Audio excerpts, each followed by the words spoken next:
Lepo pozdravljeni v novem Q&A-ju. Danes bom obravnaval izgubo ravnotežja oziroma vertigo. Vprašanje je sledeče oziroma opis.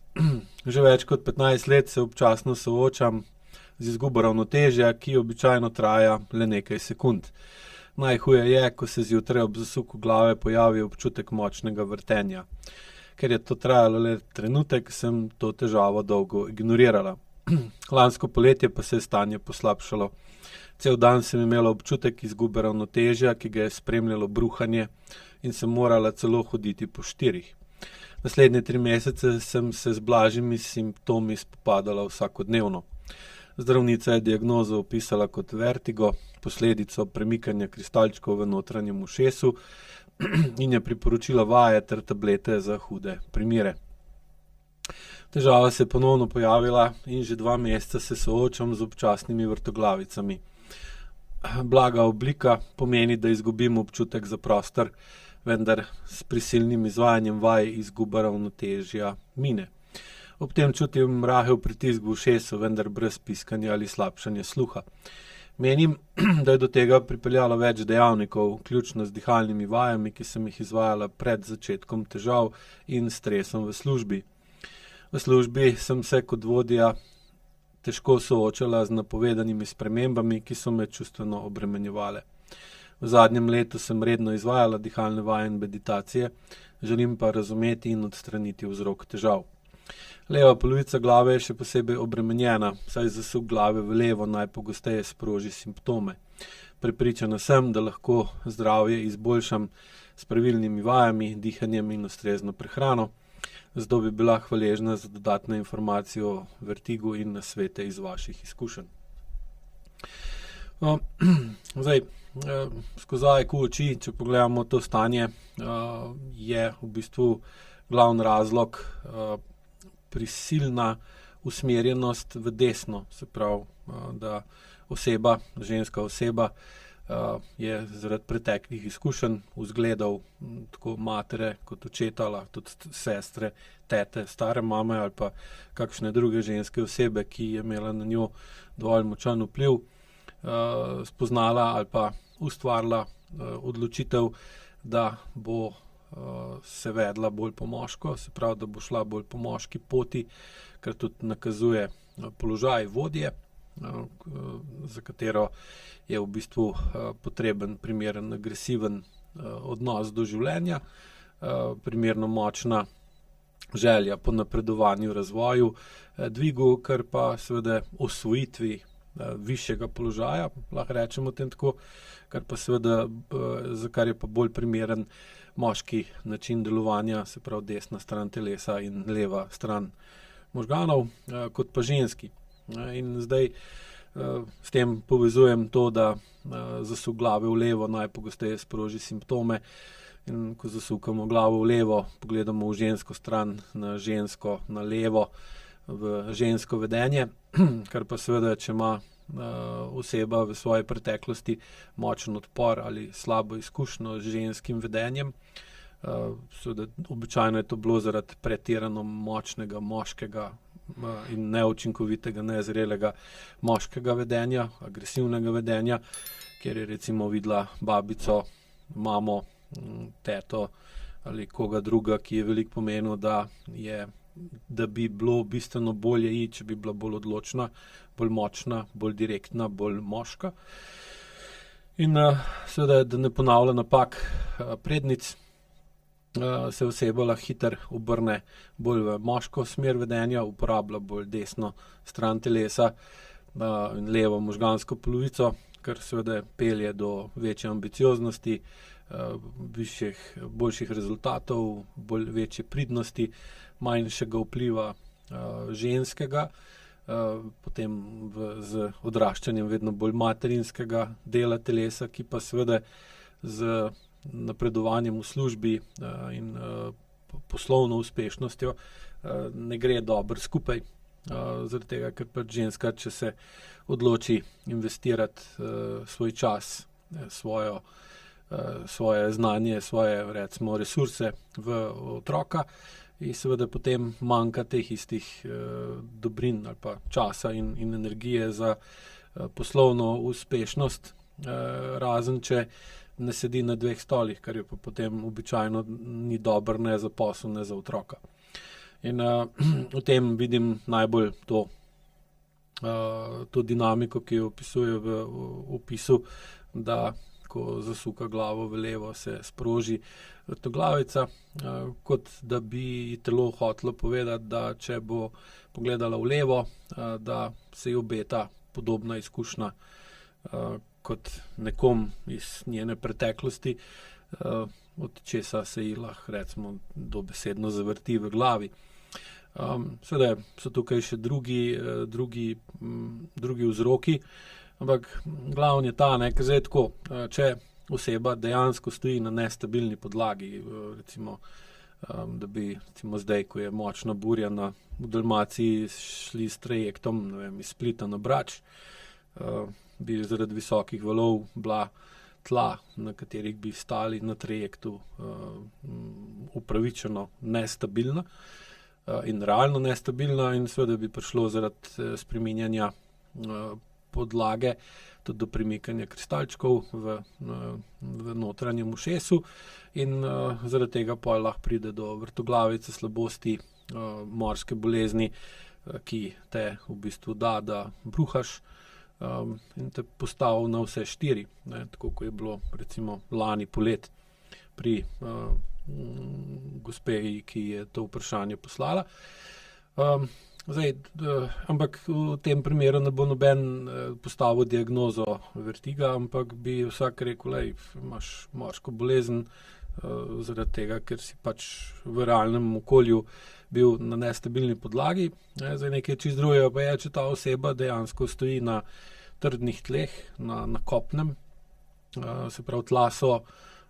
stabilna, ampak v njeni glavi se pa dogaja enak proces, kot da bi stala na trajektu, in seveda ne more pa priti do premikanja teh kristalčkov, če oseba stoji na miru na trdnih tleh ali pa sedi. Seveda je pa popolnoma možno, in to se pogosto zgodi, da zaradi nestabilnih tav, ampak ne teh dejanskih tav, ampak tistih simboličnih tav, ki jih recimo pri tej gospej očitno predstavlja podjetje, nekaj, na kar se je v preteklosti lahko zanesla, se pravi, je bilo nekaj stabilnega, podjetje je nudilo oporo, trdna tla pod nogami, lahko je razmišljala o prihodnosti, ni bila prestrašena, da je negotova prihodnost in podobno. In potem se pa nekaj tako stabilnega in za njo tako pomembnega čez noč zaradi takih ali drugačnih razlogov, sprememb na tržišču in podobno, je ta del postal nestabilen in so se ji dejansko zamajala tla pod nogami, čeprav v resnici so bila tla tudi v podjetju, ko je bila v pisarni, so bila stabilna, ampak pride do v bistvu notranjega občutka neskladnosti in nestabilnosti, ki nima nujno veze z dejansko nestabilnostjo okolice, ampak čustveno nestabilnostjo, nestabilnostjo odnosov, nestabilnostjo prihodnosti in zaradi tega se ljudem zavrti v glavi. In recimo to je eno od skoraj najpogostejših pojavov pri recimo, ko na spletu, na programih vodim določene vaje, pri katerih je fokus usmerjen v stopala, recimo vaja je stoječa in usmerjam ljudi, ki vajo izvajajo, udeležence programa, da izvaja določene gibe in z besedami usmerjam njihovo pozornost v določene sfere njihovega telesa ali pa njihovega življenja. In mnogim se začne vrteti, čeprav vsi stojijo na trdnih tleh v svoji dnevni sobi, spalnici, kabinetu ali pa kjerkoli drugje. In to vrtenje jim potem pokaže na določene nestabilnosti v njihovih življenjih, ki jih običajno z močjo zakrčenih mišic v nogah,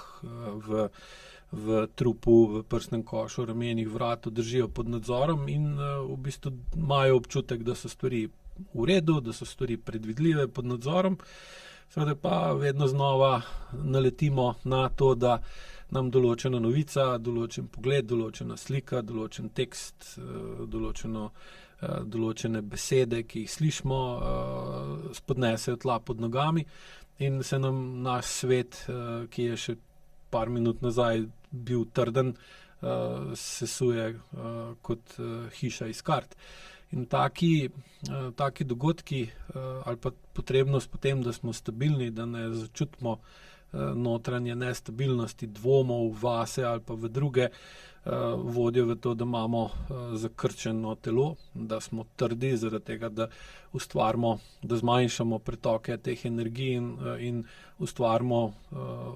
stabilnost v telesu, ki ni nujno podložena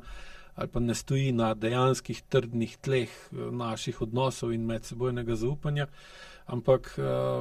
je stabilna zaradi tega, ker smo dovolj napeti, ker imamo dovolj zakrčeno trebušno prepono, dovolj napete mišice v prsnem košu. In seveda, če se združi recimo taka nestabilnost v podjetju, kot je v tem primeru, in temu dodamo še dihalne vaje, ki zmanjšujejo mišične zakrčenosti, trebušne prepone, prsnega koša, ramen, vratu, lahko ta prej potlačena nestabilnost, dvom, nezaupanje, ki je bil v spodnjem delu telesa, se prebije v zgornji del telesa, v glavo in ustvari močen občutek nestabilnosti, ki ga potem seveda začutimo kot vrtoglavico, nas lahko dobesedno vrže po tleh, ne. In sploh, če imamo, bi rekel, tako povedano, vsa jajca v isti košari, kot je recimo podjetje, nimamo pa recimo drugih temeljev, na katerih gradimo svojo stabilnost, kot je recimo partnerski odnos, družina, in prijateljstvo in podobno, se pa seveda lahko hitro zgodi, da nam podobno kot recimo, če bi ves svoj denar vložili v samo eno delnico ali pa v neko drugo vrednost, bi bili tudi veliko bolj prizadeti, če bi točno tisti vrednosti, v katero ste vlagali, padla cena, in bi vam zmanjkalo tal pod nogami. Zdaj, če pa imamo več centrov stabilnosti, ki jih ne bi vsaka odrasla oseba imela, in služba je samo ena od njih, ne, ker vemo vsi, kako se lahko stvari čez noč spremenijo, od recimo epidemije covida, ki je postavila poslovanje celem kupu podjetij na glavo, do sprememb cen elektrike ali pa podobno, ali pa surovin, recimo uvajanjem umetne inteligence, ki je zamajala tla pod nogami celem kupu poklicev, pa še več jih v prihodnosti bo, je takrat se vidi, ali imamo stabilno strukturo postavljeno na drugih področjih življenja, na katero se lahko naslonimo in v njej dobimo oporo in prebredemo tisti prvi šok,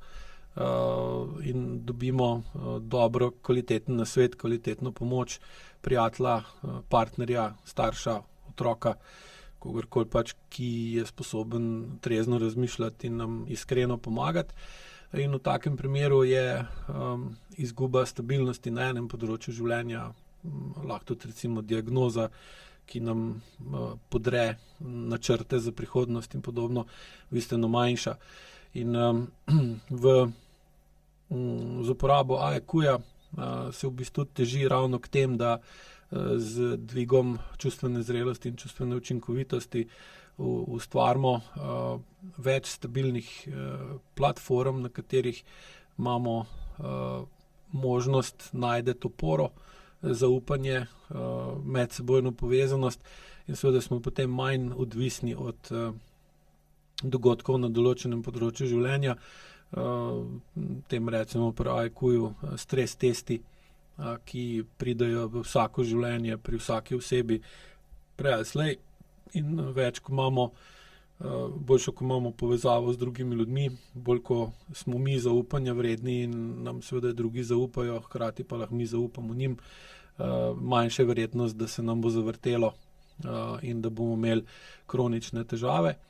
V tem primeru je pa verjetno zraven, tako kot sem že na začetku odgovora navedel, problem tudi v tem, da je zaradi tega, ker je bilo verjetno doma stabilnosti pri njenih starših premajhen, je premalo, je pa taka oseba poišče stabilnost nekje drugje in jo recimo najde lahko v poslu, v delu. Delo jo zaradi tega še toliko bolj privlači, v njega investira več sebe, več časa, več energije, postane bolj uspešna, poveča moško vedenje, zmanjša žensko vedenje, pa pride pa seveda do nesimetrije v telesu, nepovezanosti med levo in desno telesno polovico, kar pa potem lahko zaradi te odvisnosti od dela ali pa od stabilnosti na delu hitro pride do takih situacij. In v takem primeru je postopno učenje, pristopa in dvigovanje čustvene zrelosti in učinkovitosti rešitev, ki osebo postavi na realna tla in na trdna tla tudi znotraj nje telesno in po občutku, predvsem zaradi tega, ker si zaradi nižje senzorno-motorne amnezije in višje čustvene zrelosti lažje prizna, kje v svojem življenju je ustvarila iluzijo ali pa zlorabila določeno področje svojega življenja za ustvarjanje iluzije trdnih tal in stabilnosti, ki se pa potem dolgoročno izkaže kot neprimerno. In višja, ko je čustvena učinkovitost in zrelost, lažje zaupamo sebi, bolj ko zaupamo sebi, bolj drugi zaupajo nam in bolj ko drugi zaupajo nam, bolj hočejo biti povezani z nami in nam seveda potem tudi priskočijo v pomoč, ko to pomoč potrebujemo. Se pravi, vemo, da se lahko zanesemo na druge ljudi, ne samo takrat, ko so dobri časi, ampak predvsem takrat, ko časi niso dobri, ker še vedno velja, da v stiski spoznaš prijatelja. Tako da definitivno se da tukaj veliko narediti z uporabo AIKU metode, tako da upam, da vam bo odgovor v pomoč pri razumevanju tega pogleda na vrtoglavico in da boste lahko to uporabili pri izboljšanju svojega stanja. Hvala in lep pozdrav.